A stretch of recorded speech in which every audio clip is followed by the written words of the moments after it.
28. Kāmanīta-Jātaka. 3/4, etc. This story the master told at Jetavana monastery about a Brahmin named Kāmanīta. The circumstances will be explained in the 12th book, and the Kāma-Jataka. The king of Benares had 2 sons. And of these 2 sons the elder went to Benares, and became king. The youngest was the viceroy. He that was king was given over to the desire of riches, and the lust of the flesh, and greedy of gain. At the time, the bodhisattva was Sakka, king of the gods. And as he looked out upon India, and observed that the king of it was given over to these lusts, he said to himself, I will chastise that king, and make him ashamed. So taking the resemblance of a young Brahmin, he went to the king and looked at him. What wants this young fellow? The king asked. Said he, Great king, I see 3 towns, prosperous, fertile, having elephants, horses, chariots and infantry in plenty, full of ornaments of gold and fine gold. These may be taken with a very small army. I have come here to offer to get them for you. When shall we go, young man? Asked the king. Tomorrow, sire. Then leave me now. Tomorrow early shall you go. Good, my king. Go quickly to prepare the army. And so saying Sakka went back again to his own place. Next day the king caused the drum to beat, and an army to be made ready. And having summoned his courtiers, he thus spoke to them. Yesterday a young Brahmin came and said that he would conquer for me 3 cities, Uttarapanchala, Indraprastha, and Khuddaka. For which reason now we will go along with that man and conquer those cities. Summon him in all haste. What place did you assign him, my lord, to dwell in? I gave him no place to dwell in, said the king. But you gave him by which to pay for a lodging. No, not even that. Then how shall we find him? Seek him in the streets of the city, said the king. They searched, but found him not. So they came before the king, and told him, O king, we cannot see him. Great sorrow fell upon the king. What glory has been snatched from me? He groaned. His heart became hot, his blood became disordered, dysentery attacked him, the physicians could not cure him. After the space of 3 or 4 days, Sakka meditated, and was weary of his illness. Said he, I will cure him. And in the resemblance of a Brahmin he went and stood at his door. He caused it to he told the king, a Brahmin physician is come to cure you. On hearing it, the king answered, all the great physicians of the court have not been able to cure me. Give him a fee, and let him go. Sakka listened, and made reply. I want not even money for my lodging, nor will I take fee for my leechcraft. I will cure him. Let the king see me. Then let him come in, said the king, on receiving this message. Then Sakka went in, and wishing victory to the king, sat on one side. Are you going to cure me? The king asked. He replied, even so, my lord. Cure me, then, said the king. Very good, sire. Tell me the symptoms of your disease, and how it came about, what you have eaten or drunken, to bring it on, or what you have heard or seen. Dear friend, my disease was brought upon me by something that I heard. Then the other asked, what was it? Dear sir, there came a young Brahmin who offered to win and give me power over 3 cities. And I gave him neither lodging, nor money to pay for one. He must have grown angry with me, and gone away to some other king. So when I thought how great glory had been snatched away from me, this disease came upon me. Cure, if you can, this which has come upon me, the desire of possession. And to make the matter clear he uttered the first stanza. 3/4, each built high upon a mount. I want to take, whose names I here describe. And there is one thing further that I need. Cure me, O Brahmin, me the slave of greed. Then Sakka said, O king, by medicines made with roots you cannot be cured, but you must be cured with the simple of knowledge. And he uttered the second verse as follows. There are, who cure the bite of a black snake. The wise can heal the wounds that goblins make. The slave of greed no doctor can make whole. What cure is there for the backsliding soul? So spoke the great being to explain his meaning, and he added this yet beyond. O king, what if you were to get those 3 cities, then while you reigned over these 4 cities, could you wear 4 pairs of robes at once, eat out of 4 golden dishes, lie on 4 state beds? O king, one should not be mastered by desire. Desire is the root of all evil. When desire is increased, he that cherishes her is thrown into the 8 great hells, and the 16 lowest hells, and into all kinds and manner of misery. So the great being terrified the king with fear of hell and misery, and gave discourse to him. And the king, by heeding his discourse, got rid of his heartbreak, and in a moment he became whole of his disease. And Sakka, after giving him instruction, and establishing him in virtue, went away to the world of gods.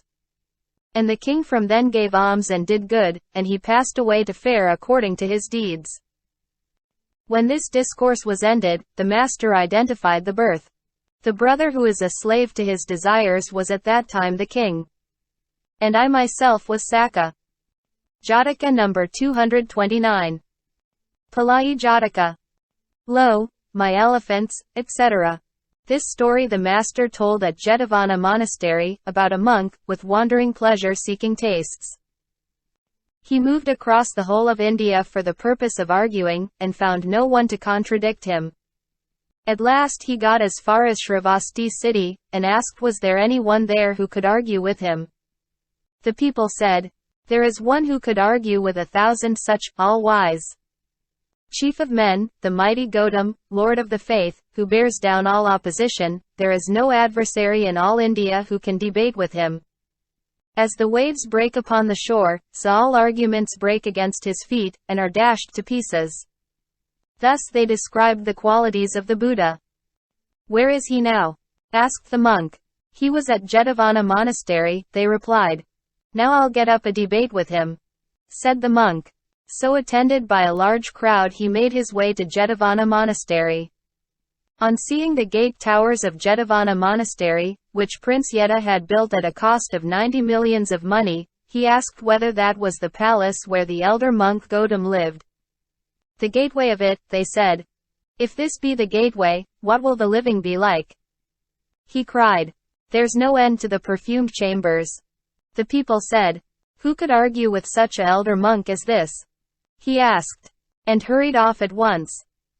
The crowd shouted for joy, and crowded into the park. What brings you here before your time? Asked the master.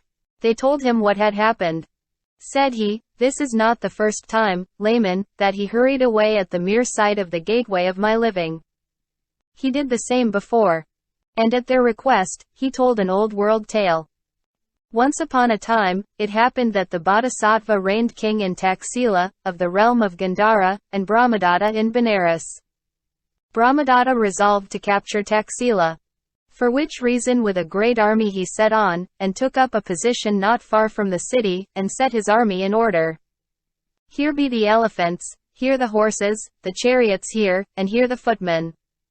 Thus do you charge and hurl with your weapons. As the clouds pour on rain, so pour you on a rain of arrows. And he uttered this pair of stanzas. Lo, my elephants and horses, like the storm cloud in the sky.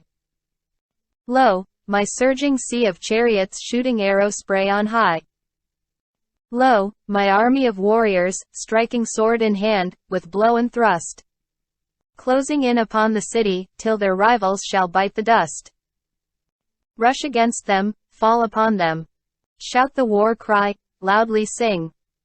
While the elephants in concert raise a clamorous trumpeting.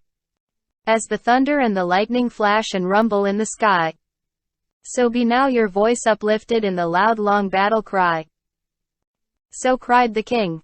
And he made his army march, and came before the gate of the city. And when he saw the towers on the city gate, he asked whether was that the king's living. That, said they, is the gate tower. If the gate tower be such as this, of what sort will the king's palace be? He asked. And they replied, like to Vejayanta, the palace of Sakka. On hearing it, the king said, with so glorious a king we shall never be able to fight. And having seen no more than the tower set upon the city gate, he turned and fled away, and came again to Benares. This discourse ended, the master identified the birth. Our monk pleasure seeker was then the king of Benares, and I was the king of Taxila myself. Jataka number 230. Dutiya-Palāyi-Jātaka. Countless are my banners, etc. This story the master told while living at Jetavana monastery, about this same pleasure-seeker monk. At that time, the master, with a large company round him, sitting on the beautifully decorated throne of the truth, upon a red dais, was giving discourse like a young lion roaring with a lion's roar. The monk, seeing the Buddha's form like the form of Brahma, his face like the glory of the full moon, and his forehead like a plate of gold, turned round where he had come, in the midst of the crowd, and ran off, saying, "Who could overcome a man like this?" The crowd went in chase, then came back and told the master. He said, "Not only now has this monk fled at the mere sight of my golden face. He did the same before." And he told an old world tale. Once upon a time, the Bodhisattva was king in Benares, and in Taxila reigned a certain king of Gandhara. This king, desiring to capture Benares, went and compassed the city about with a complete army of 4 divisions. And taking his stand at the city gate, he looked upon his army, and said he, "Who shall be able to conquer so great an army as this?" And describing his army, he uttered the first stanza. Countless are my banners. Rival none they own. Flocks of crows can never stem the rolling sea. Never can the storm blast beat a mountain down. So, of all the living none can conquer me. Then the Bodhisattva disclosed his own glorious composure, in fashion as the full moon. And threatening him, thus spoke. "Fool, speak not in futility. Now will I destroy your army, as a maddened elephant crushes a thick vegetation of reeds." And he repeated the second stanza. "Fool!